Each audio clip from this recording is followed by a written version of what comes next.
बिस्मिल्लाहिर्रहमानिर्रहीम। अस्सलाम वालेकुम अज़ीज़ तलबा व तालिबात।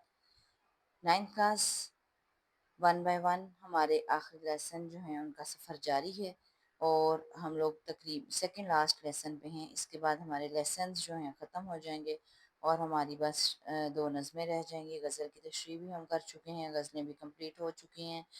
तो सारा सफ़र जो है हमारा इंशाल्लाह वो सारी बुक जो है वो कंप्लीट हो जाएगी। तो अब हम लोग जो लेसन हमने स्टार्ट किया हुआ है वो है लड़ी में पिरोए हुए मंज़र, जो कि एक सफ़रनामा है जिसको रज़ा अली आब्दी ने तहरीर किया है। आपको पिछली वीडियोस में तमाम अल्फाज मायनी और तमाम एक्सप्लेनेशन जो है इस लेसन की करवा दी गई है। आज हम लोग जो हैं इसका खुलासा भी हम लोग कर चुके हैं। आज हम लोग जो हैं इसके मश्की सवालात करेंगे। 1 by 1 एक एक मश्की सवालात जो है हम पढ़ेंगे और उसके साथ साथ आपको मश्की सवालात जो हैं वो करवाए जाएंगे। मश्की सवालात करने से पहले आपको ये बता दें कि तमाम ये क्वेश्चन जो है क्वेश्चन आंसर ये मश्की सवालात का क्वेश्चन ये आपके पेपर में क्वेश्चन आता है और आपको ये 10 नंबर का क्वेश्चन होता है।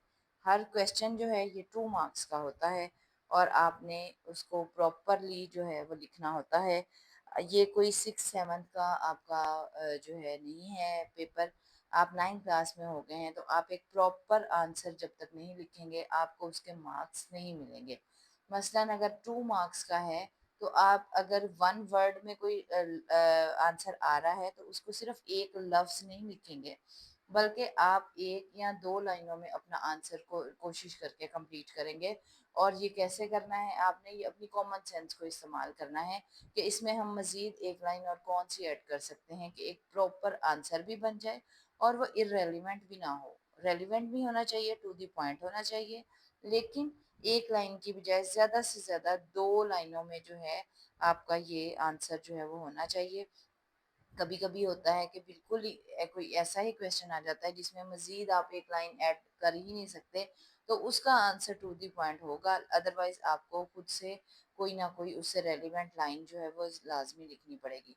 तो लड़ी में पिरोए हुए मंजर सबक नंबर 8 सफरनामा, रज़ा अली आब्दी मुसन्निफ का नाम है। अब ये जो आगे आपको पैटर्न दिखाया जा रहा है ये आपको बोर्ड पैटर्न के मुताबिक जब आपका क्वेश्चन आंसर का क्वेश्चन आता है तो आप इस तरीके से लिखेंगे। सबसे पहले आप सवालात जवाबात की हेडिंग डालेंगे। जहां पर मैंने मश्क लिखा है यहाँ पर आप लिखेंगे सवाल नंबर 5 या 6, जो भी सवाल होगा आपका ये पेपर में उसका नंबर डालेंगे। उसके बाद आपके 8 क्वेश्चन होंगे क्वेश्चन आंसर के, जिसमें से आपने 5 करने हैं। जो क्वेश्चन आपने लिखना है उसी का आप यहाँ नंबर डालेंगे। यानी कि यहाँ पे आप नंबर 1, अगर आप नंबर 2 क्वेश्चन पहले लिखना चाहते हैं तो यहाँ आप नंबर 2 ही डालेंगे, 1 नहीं डालेंगे। तो मैंने तो क्योंकि तरतीब से लिखे हैं आंसर, इस वजह से मैं तरतीब से जो है 1 2 लिखी हुई है। तो इसके अलावा आप लोग ये जहन में रखें, जब भी आपने क्वेश्चन आंसर का क्वेश्चन करना है पूरा क्वेश्चन आपने बिल्कुल नहीं लिखना। आपने क्या करना है, उस क्वेश्चन में से कोई ना कोई हेडिंग निकालनी है और हेडिंग 2 या 2 से ज़्यादा अल्फाज हो सकते हैं, एक लफ्ज़ की हेडिंग नहीं होती, ये भी जहन में रखें। एक लफ्ज़ की हेडिंग नहीं होती, 2 या 2 से ज़्यादा अल्फाज की हेडिंग होती है। तो और ना ही हेडिंग इतनी बड़ी होनी चाहिए कि क्वेश्चन से ही बड़ी हो जाए। आपकी 2 से 4 अल्फाज ज़्यादा से ज़्यादा इसके दरमियान बस आपकी हेडिंग रहनी चाहिए। तो एक प्रॉपर हेडिंग जो है वो भी आपको मालूम होनी चाहिए। इसी वजह से कोशिश की गई है कि आपके ये जो क्वेश्चन आंसर का क्वेश्चन है इसमें हम लोगों ने तमाम जो चैप्टर्स आपको पढ़ाए हैं उसमें हमने क्वेश्चंस की बाकायदा हेडिंग्स जो हैं वो बना दी हैं, ताकि आपको कम से कम ये वाले क्वेश्चंस की हेडिंग्स जो है वो बनानी ना पड़े और आपको अंदाज़ा हो जाएगा इतनी ज़्यादा प्रैक्टिस के बाद कि हमने क्वेश्चन की हेडिंग किस तरह बनानी है। अब लड़ी में पिरोए हुए मंजर एक सफ़रनामा है और बहुत खूबसूरती के साथ लिखा गया है। तो इसमें पहला जो क्वेश्चन है वो है, मुसन्निफ को दूर से वादिय पिशावर कैसी नज़र आ रही है। आपको नज़र आ रहा होगा कि यहाँ मैंने हेडिंग दी है वादिय पिशावर। आप यहाँ पे ये भी लिख सकते हैं वादिय पिशावर का मंजर, ये भी लिख सकते हैं। ठीक है, तो अब इसका आंसर देखें। मुसन्निफ को दूर से वादिय पिशावर बहुत सरसब्ज नज़र आ रही थी। अब यहाँ पर आप देखें, इतना भी आप चाहेंगे कि जी इतना आंसर भी काफ़ी है, इतना आंसर काफ़ी नहीं है क्योंकि आपकी 9th क्लास है। तो आपको प्रॉपर आंसर जो है वो लिखना होगा। ताकि चेकर को पता लगे कि बच्चे को वाकई चैप्टर बच्चे ने पढ़ा हुआ है, उसने रट्टा नहीं लगाया हुआ है और उसके पास मुकम्मल इंफॉर्मेशन मौजूद है। मुसन्निफ को दूर से वादी पेशावर बहुत सरसब्ज नजर आ रही थी। हालांकि यहाँ की ज़मीनों को आते जाते लश्करों ने बहुत बार रौंदा, मगर वो अब तक हरी भरी थी। ये आपने साथ थोड़ी सी वजाहत खुद से कर दी ताकि चेकर को पता लगे कि आपको आंसर प्रॉपरली आता है और आपने चैप्टर को अच्छे तरीके से पढ़ा हुआ है। सेकंड क्वेश्चन है, महमूद गजनवी ने राजा जयपाल को किस जगह शिकस्त दी? अब यहाँ की आप हेडिंग क्या लिखेंगे? राजा जयपाल की शिकस्त। तो आंसर क्या लिखेंगे? महमूद गजनवी ने हिंद के मुकाम पर राजा जयपाल को शिकस्त दी थी। अब हिंद एक गांव का नाम है। यही हिंद कभी गंधारा का पाया तख्त था। इस तरह से आपने एक प्रॉपर आंसर जो है वो लिख लेना है। उसके बाद नेक्स्ट क्वेश्चन है, अटक का कला किस दरिया के किनारे बनाया गया था? इसके बाद नेक्स्ट क्वेश्चन है, अटक का कला किस दरिया के किनारे बनाया गया था? तो इसकी हम हेडिंग देंगे अटक का कला।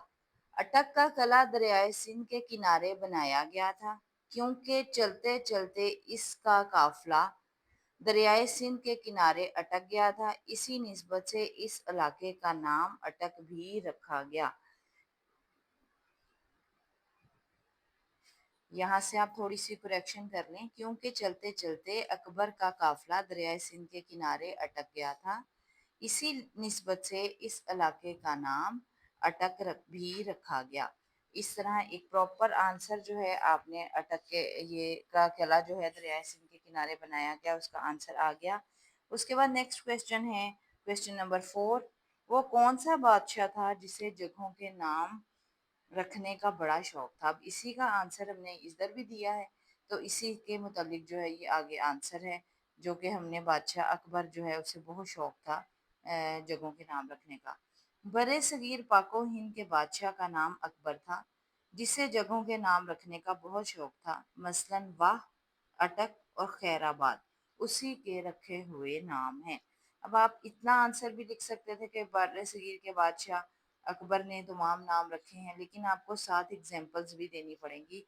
एक प्रॉपर आंसर जो है आपको लिखना पड़ेगा। इसके बाद हम लास्ट क्वेश्चन लिखेंगे, मौरखीन के नज़दीक लाहौर से काबल जाने वाली शाहराह पर हसीन तरीन मंजिल कौन सी है? मौरखीन कहते हैं तारीख लिखने वाले यानी हिस्ट्री लिखने वाले। उनके नज़दीक, मौरखीन के नज़दीक लाहौर से काबल जाने वाली शाहराह पर हसीन तरीन मंजिल हसन अब्दाल थी, जो कि इंतहाई दिलकश शहर था आएगा, क्योंकि ये अब चेंज हो गया हुआ है, तो इस वजह से हमने अपने आंसर में था और थी का जिक्र किया है। तो ये हसीन तरीन मंजर जो है, ये हसीन तरीन जो मंजिल है हसन अब्दाल, ये थी मौरखीन के नज़दीक। इस तरीके से इस सबक के मशक़ी सवालात जो हैं ये कंप्लीट होते हैं। तमाम मशक़ी सवालात जो है ये हमने आपको करवा दिए हैं। अब आपका तफ़हीम इबारत इक़्तिबास का जो है क्वेश्चन रह गया है, वन बाय वन हम उसको भी कवर करेंगे इंशाल्लाह। तो ये वाले क्वेश्चन आंसर को आप लोगों ने बहुत ध्यान से कर लेना है। अक्सर ग्रामर्स में आंसर जो है वो प्रॉपर नहीं दिए गए और बहुत शॉर्ट जो है वो दिए गए हैं। तो आप लोगों ने क्वेश्चन जो है कम अज़ कम 2 लाइन्स में जो है वो लिखना है, और अब वो कैसे लिखना है ये आपने अपनी कॉमन सेंस को भी इस्तेमाल करना है। और चैप्टर को जब अच्छी तरह पढ़ेंगे तो आपका जहन खुलेगा और आपको समझ आ जाएगी कि क्वेश्चन आंसर हमने किस तरीके से कंप्लीट करने हैं, क्योंकि 10 मार्क्स का क्वेश्चन है और इसको आप इग्नोर नहीं कर सकते। इन क्वेश्चन आंसर्स के अलावा आपको कंसेप्चुअल क्वेश्चन भी आएंगे, जो कि आपके तारुफ राइटर के तारुफ में से भी होंगे और चैप्टर के अंदर से भी होंगे। तो अगर आप एक ही दफ़ा चैप्टर को अच्छी तरह पढ़ लेंगे तो आपके एमसीक्यूज़ भी कवर हो जाएंगे, आपके क्वेश्चन आंसर भी कवर हो जाएंगे और आपका खुलासा भी कवर हो जाएगा। उम्मीद है कि आप इस तरीके से जब पढ़ेंगे तो बोर्ड में मुकम्मल नंबर हासिल करने में कामयाब हो जाएंगे। दुआओं में याद रखिएगा, चैनल को सब्सक्राइब कर लीजिएगा, लाइक कर लीजिएगा। अस्सलाम वालेकुम वरहमतुल्लाहि वबरकातुहू।